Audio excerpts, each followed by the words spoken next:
In this video, Dr. Jordan Peterson explains how victimization can get out of hand.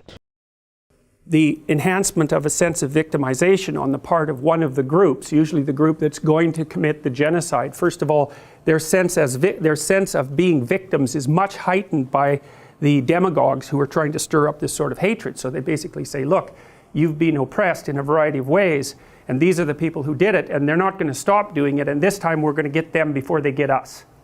It's something like that. And so there's something very pathological about the enhancement of victimization, which is, well, see, that the problem as far as I'm concerned with it is it's not thought through very well. Because there's a point that's being made, and the point is that people have been oppressed and they suffer. And that's true, that point. But then the proper framework from within which to interpret that, I believe, is that that's characteristic of life. You can't take it personally in some sense. And you can't divide the world neatly into perpetrators and victims. And you certainly can't divide the world neatly into perpetrators and victims and then assume that you're only in the victim class and then assume that that gives you certain, like access to certain forms of redress, let's say. It gets dangerous very rapidly if you do that sort of thing. So, for example, one of the things that characterized the Soviet Union, and this was particularly true in the 1920s, but afterwards, so the Soviets were very much enamored of the idea of class guilt. So, for example, although it was only about 40 years previously that the serfs had been emancipated, they weren't much more than slaves, right? And so that was the bulk of the Russian population. They were bought and sold along with the land.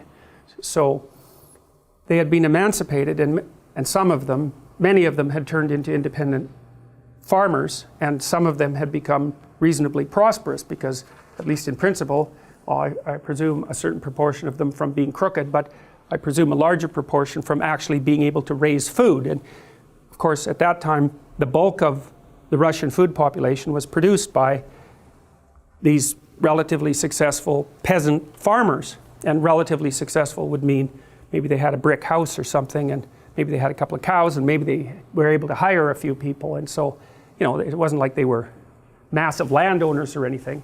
But I've talked to you a little bit about the Pareto principle and the notion that in any domain of activity, a small proportion of people end up producing most of what's in that domain of activity. The same was true in Russia with regards to these peasant farmers. Some of them were extraordinarily efficient, and they produced most of Russia's food.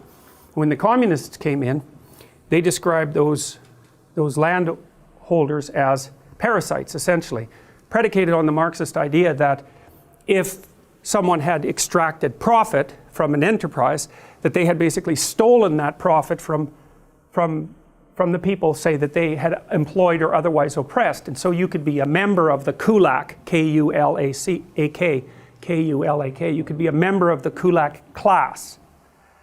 And then because you were a member of that class, you were automatically guilty. And so what happened was, and you got to think this through to really understand what happened. So what happened was the intellectual communists were sent out in cadres out into these little towns to find people who would help them round up the kulaks. Now you got to think about what a small town is like, because, so imagine you're in a town and there's 3 or 4 people or maybe 10 people or something like that who are a little more successful than everyone else. And a certain number of people are going to be fine with that and maybe even happy about it because they regard those people as particularly productive and, you know, as stalwart members of the community, regardless of their flaws. But there's going to be some people who are not happy about it at all, that are going to be very resentful about that and jealous. And so those are going to be people whose characters, I would say, are of the less positive type.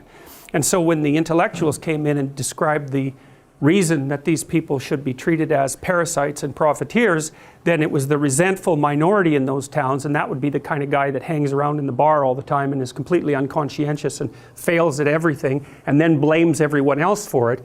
The intellectuals came in and said, this is unfair that this happened to you. You've actually been victimized, and now it's your opportunity to go have your revenge.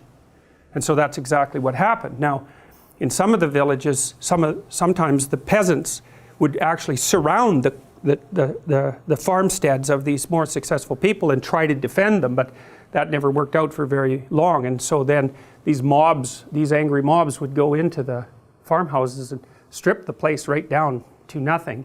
And they packed these people up and sent them on trains with no food out to Siberia, where there was no place to live. And so that they were packed into houses, you know, maybe they had a square meter each to live in, and all their children died of typhoid, and many of them froze to death. Many people died. Millions of people died as a consequence of the dekulakization, at least as a consequence of its total effect. So what happened then was that there wasn't any food produced.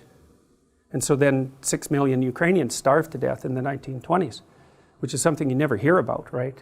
You never hear about that. Why do you never hear about that? That's a question worth asking. You know, it was an absolute catastrophe. They used to, so these people were starving, right to the point of cannibalism, right? I mean, it was ugly as anything you could possibly imagine.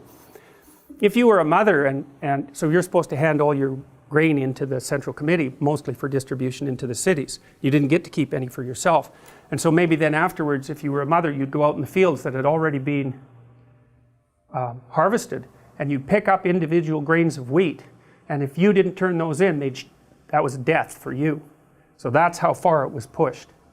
So,